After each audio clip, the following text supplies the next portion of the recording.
She was once loved overwhelmingly by her parents. They greatly loved her and gave her everything. You can see it in her eyes. The joy, love, happiness. But one day,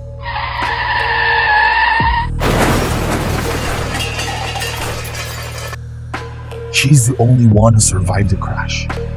At a young age, she was left alone.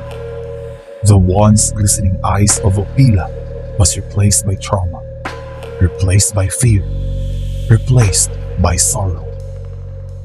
I felt pity when I saw her, so I gave her a new promising life. Have a drink, my dear child. As for tomorrow, will be a new life.